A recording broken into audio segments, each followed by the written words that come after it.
Président, bonjour. Bonjour. Président, nous voilà à quelques heures de la reprise du championnat de France de Ligue 2. C'est toujours un moment très attendu pour un club. Comment ça va, Président ? Ça va très bien, c'est très bien. Je suis serein après cette courte trêve estivale parce que ça va toujours très vite. Il y a beaucoup de choses à faire durant cette période, le recrutement, des départs, des transferts, préparer tout l'outil pour accueillir tout notre public. Donc voilà, c'est toujours, les derniers jours sont trop courts, mais bon, je pense que nos garçons, eux, sont bien préparés. On les a rencontrés hier matin, tout se passe bien, donc voilà, maintenant c'est la place aux artistes. On va dire, Président, que le bilan de la campagne des matchs de préparation a été mitigé, 2 victoires, 2 nuls, 1 défaite. Quels enseignements vous tirez de tout ça ? Oui, enfin il y a eu vraiment, il y a eu des bonnes choses, il y a eu des bonnes choses, des moins bonnes choses, mais je pense que c'est aussi ça, la préparation. Avec du recul, pour avoir déjà maintenant pas mal d'années derrière moi de dirigeant, certaines années on a fait des beaux matchs de préparation et lors de la compétition, on ne retrouvait pas nos matchs de préparation, donc il faut avoir du recul pour cela. Je pense que une fois de plus, l'entraîneur a souhaité faire jouer tous ses joueurs sur les premiers matchs et après scinder et faire 2 groupes, donc avec beaucoup de temps de jeu, ce qui n'était pas forcément le cas des équipes d'en face, donc c'est toujours délicat. Il y a eu, au vu du dernier match, très bonne première mi-temps à Tours, deuxième mi-temps difficile, voire médiocre, donc voilà, et ça permet aussi bien sûr de caler les choses. Je pense que cette semaine les garçons ont bien travaillé, Régis était satisfait du comportement des joueurs et puis aussi de leur réflexion à travers la rencontre de Tours, la deuxième mi-temps, où il y avait, donc je pense que voilà, ces matchs de préparation ont été intéressants, aussi bien pour le bon que pour le mauvais. Si on revient quelques instants sur le mercato très récent, on a l'impression quand même que le club a perdu quelques joueurs d'expérience. Je pense évidemment à Doudou Dio ou Quentin Bernard par exemple. Côté recrutement, le club a beaucoup misé sur les jeunes, à l'exception peut-être de Jérémy Choplin, défenseur central qui arrive de Metz, peut-être un petit peu moins jeune que les autres. Pourquoi ce pari sur la jeunesse ? C'est vrai que c'est un pari, voilà, c'est aussi la philosophie du club, aussi c'est lié évidemment avec les moyens aussi du club, mais je pense que dans le passé on a intégré aussi des jeunes qui ont montré très vite qu'ils avaient toute leur place en Ligue 2, donc peut-être qu'il y a un mot qu'il faut mettre en avant quand on utilise et quand on intègre des choses comme ça, c'est patience, c'est-à-dire qu'il faut peut-être parfois quelques semaines, quelques matchs pour que tout le monde se mette en place, mais je crois que le groupe a de la qualité, il est vrai qu'il faut de l'expérience.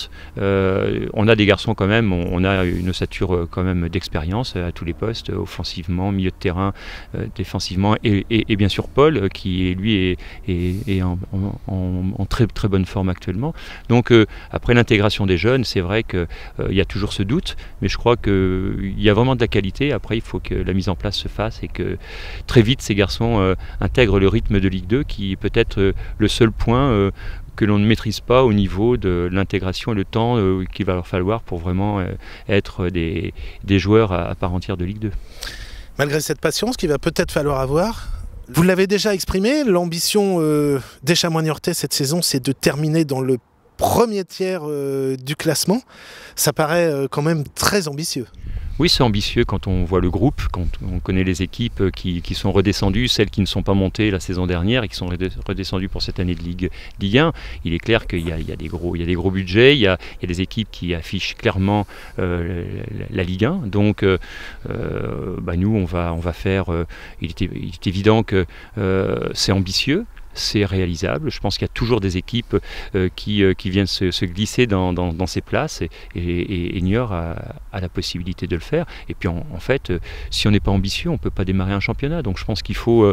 c'est à la fois sage et ambitieux, mais tout à fait réalisable. Une fois de plus, un début de championnat est important. Il faut vite enchaîner. Alors ce qui est assez incroyable, c'est qu'à quelques heures de la reprise du championnat, on ne sait toujours pas combien de clubs de Ligue 2 pourront accéder en Ligue 1 la saison prochaine. 2, 3. Le Conseil d'État statuera le 13 août. Et le 13 août, il y aura déjà eu 2 journées de disputées. Ce scénario paraît tout simplement incroyable. Oui, c'est pas acceptable de la part de la Ligue, une fois de plus. Et donc, je pense que... J'en profite pour féliciter la décision sage du président Le Graët qui a été claire dans ses propos et qui qui n'acceptait pas non plus ce scénario mathématique de 2 montées, 2 descentes Ligue 1, Ligue 2 et de laisser à 3 montées, 3 descentes Ligue 2 nationale. Donc effectivement c'est invraisemblable, maintenant il faut faire avec, on n'a pas le choix. Nous on est parti sur 3 montées et 3 descentes et je pense que ça sera certainement cela. Je l'espère de toute façon. Nous avons tous les clubs de Ligue 2 fait un recours en référé.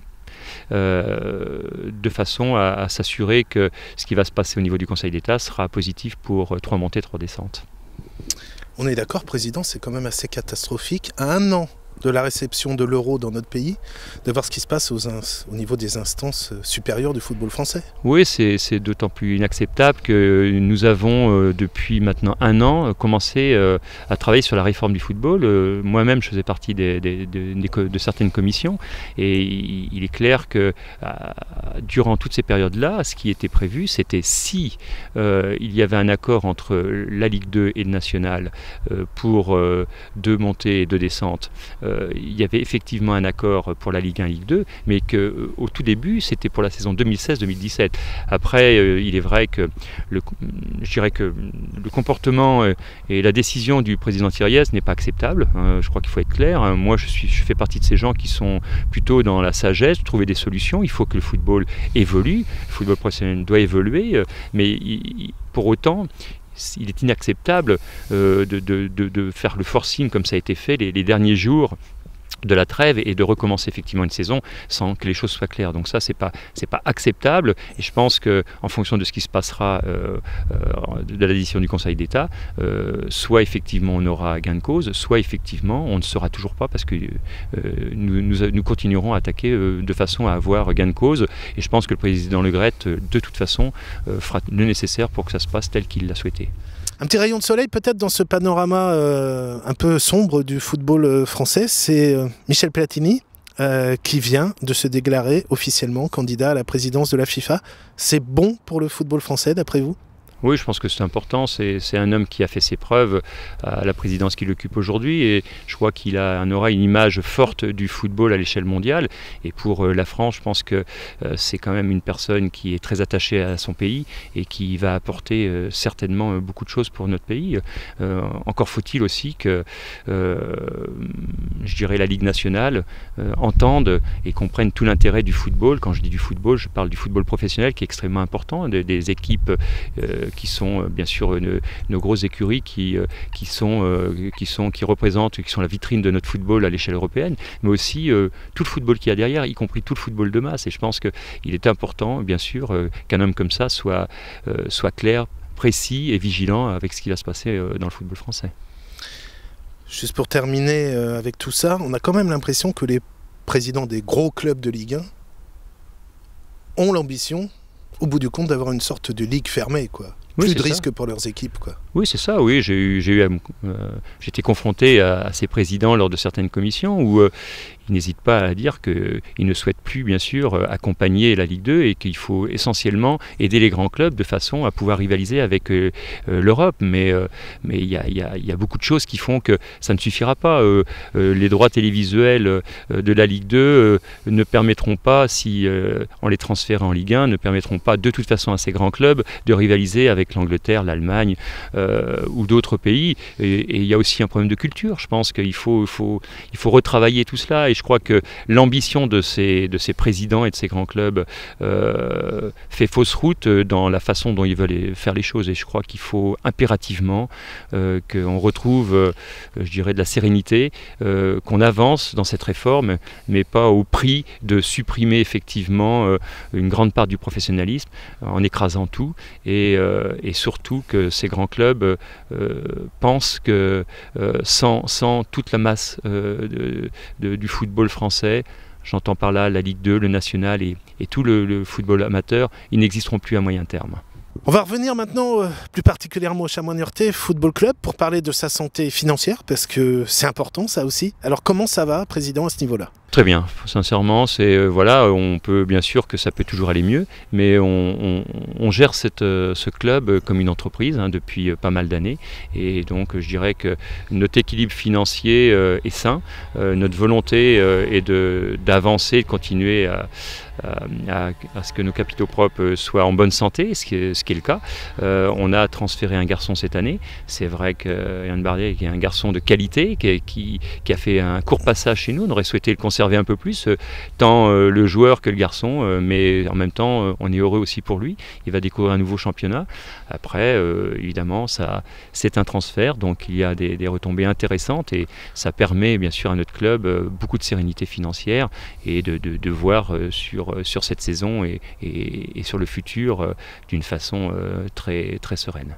Est-ce qu'on peut à nouveau souligner, avant la reprise du championnat, la fidélité des partenaires du club aussi, Joël ? Bien sûr, un grand merci à tous nos partenaires, bien sûr nos gros sponsors qui sont avec nous depuis de nombreuses années, mais aussi tous les sponsors qui participent à l'entreprise Chamois-Niortais, et il est évident que sans toutes ces entreprises, qu'elles soient petites, moyennes ou grandes, le club aurait de grosses difficultés financières. Donc on ne peut pas vivre aujourd'hui, l'entreprise Chamois ne peut pas vivre sans tous ces sponsors, et j'en profite pour les remercier encore une nouvelle fois. Un petit mot peut-être aussi sur la campagne d'abonnement et de réabonnement. Satisfait de ce qui se passe également à ce niveau-là ? Oui, tout à fait. Il y a eu des modifications, il a fallu restructurer par rapport à l'outil. Et donc, évidemment, il a fallu déplacer des gens, il a fallu revoir les tarifs. Donc, c'est toujours difficile, mais il faut qu'on se mette à la page. Ça fait partie de la réforme du football, justement. On a eu un audit sur cela, et donc il fallait absolument se recaler par rapport à la recette. Donc, on est satisfait. Je pense que il y a des abonnés qui sont les abonnés qui viennent en juin et en juillet. Il y a ceux qui viennent après avoir vu quelques matchs, mais c'est à nous aussi de montrer que cette équipe va donner du plaisir à tous nos supporters et spectateurs. Donc les abonnés vont continuer à arriver, je l'espère, encore durant août et septembre, bien sûr. Il y a une quinzaine de jours, Président, vous aviez parlé d'un rendez-vous très important avec les collectivités territoriales au sujet du futur nouveau stade. Est-ce que vous pouvez nous en dire un petit peu plus sur le sujet, ou est-ce que c'est toujours prématuré ? Oui, je pense que la réunion de présentation que nous avons effectuée avec Karim il y a maintenant une quinzaine de jours auprès de toutes les collectivités, Ville de Niort, Cannes, départements et régions, était intéressante, et je pense que l'ensemble des collectivités est très sensible à la mise en place de ce projet. Je parle encore de projet parce qu'il ne m'appartient pas de dire que ce stade verra le jour encore aujourd'hui, mais ça avance bien, et il y a une vraie volonté de la part des collectivités d'avoir cet outil, parce qu'ils sont conscients que pour que le Chamois-Niortais existe dans le futur et que cette entreprise soit pérenne, il faut impérativement que l'outil soit adapté. Aujourd'hui, il est vrai que le stade René Gaillard nous a rendu beaucoup de services. C'est un stade très très agréable, mais qui ne correspond plus du tout à l'accueil, et à travers l'accueil, j'entends par là aussi tout ce qui peut se passer autour économiquement. C'est vraiment un lieu où on a globalement par an 120 000 personnes qui viennent, et où on a un bon nombre d'entreprises qui se retrouvent, et je crois que c'est un lieu de convivialité qu'il faut améliorer pour qu'on puisse récupérer encore davantage, je dirais, de recettes, et aussi de permettre à nos joueurs de jouer dans un vrai stade, ce qui est certainement un vrai problème pour eux. Bon nombre de joueurs qui arrivent à Niort, effectivement, ont un peu de difficulté à trouver leur marque sur un stade qui effectivement est équipé d'une piste. Donc c'est un vrai problème aujourd'hui, mais on avance. Moi, je suis assez optimiste. Je ne peux pas en dire plus parce qu'il faut laisser le temps au temps, comme on dit, mais je crois que voilà, ce projet intéresse toutes les collectivités, et j'ai confiance en elles pour que ce projet aboutisse rapidement. Laissons le temps au temps, Président, mais ça fait longtemps maintenant qu'on attend. Est-ce qu'on peut toujours rêver, quand on est supporter des Chamois, d'un nouveau stade à l'horizon de l'été 2017 ? Oui, c'est possible. Dans la construction, c'est possible. Après, il y a toute la partie administrative qui est importante, permis de construire, les autorisations, les accords entre les collectivités. Enfin, il faut qu'il y ait des choses encore à mettre en place. Donc on va, je pense, début septembre se revoir pour avancer sur le dossier. Après, je pense qu'une décision sera prise. 24 mois, c'est tout à fait réalisable. Il ne faudra pas perdre de temps, mais c'est notre ambition aujourd'hui de pouvoir être prêt pour cette saison-là. On sait par exemple que les coupes nationales favorisent cette communion entre les joueurs, le public, l'environnement. C'est très important sur le plan médiatique. Ça fait quelques saisons qu'on a du mal avec les coupes, souvent à cause d'un tirage au sort pas franchement favorable. Encore cette année, c'est compliqué pour démarrer la Coupe de la Ligue avec un déplacement à Sochaux. Puis si on se qualifie à Sochaux, un nouveau déplacement au second tour. Oui, c'est vrai qu'on n'est pas gâté. Maintenant, c'est comme ça, c'est la règle de la Coupe, que ce soit la Coupe de la Ligue ou la Coupe de France. Bon, on va voir. C'est vrai que tout de suite, ça donne, c'est une autre compétition. Ça peut être quelque chose qui très vite donne du peps, donne envie de venir. Donc, on a besoin de réussir en Coupe. J'espère que j'en ai pas parlé aux joueurs ni au staff cette année. J'ai dit voilà, on va laisser voir ce qui va se passer, mais c'est peut-être l'année, peut-être qu'on va aller loin dans l'une de ces coupes. Et puis c'est vrai que c'est important pour un club, on l'a encore vu la saison dernière, c'est important pour un club d'aller très loin. Pour les joueurs, c'est une magnifique aventure humaine. Et puis pour un club, ça le met en évidence médiatiquement. Et puis on remplit le stade. Et donc c'est du bonus à tout point de vue. Donc je souhaite aussi bien sûr qu'on fasse quelque chose. Mais je resterai discret pour le moment parce qu'effectivement, comme tu le disais, on n'a pas énormément brillé ces dernières saisons. Donc on va voir ce qui va se passer. Joël, avant de terminer cet entretien, dernier message à délivrer, le mot de la fin, le mot du président à l'entame de cette saison. Oui, et ben moi ce que j'ai envie de dire, c'est que comme tout début de saison, c'est toujours excitant. Il y a toujours il y a plein de choses qui me passent par la tête. D'abord, tout le travail de toute l'entreprise Chamois. Il y a une centaine de salariés au Chamois aujourd'hui. Il y a des bénévoles. Il y a tous ces gens qui travaillent depuis maintenant 2 mois pour préparer cette nouvelle saison. Il y a l'arrivée des joueurs. Il y a eu les départs. Donc c'est moi ce que j'ai envie de souhaiter à tout le monde, c'est une très belle saison, une fois de plus d'être très heureux de retrouver tous nos spectateurs, nos supporters qui sont avec nous depuis des années, qui me donnent cette envie, moi cette dynamique de continuer. Et puis je souhaite à tout le monde qu'on prenne énormément de plaisir à voir nos joueurs faire des belles rencontres et qu'il y ait une vraie communion entre les joueurs, le staff et puis tout ce public, voilà, et qu'on passe des très très belles soirées. Président, merci beaucoup, bonne saison au Chamois Niortais Football Club et à bientôt. Merci à vous, à bientôt.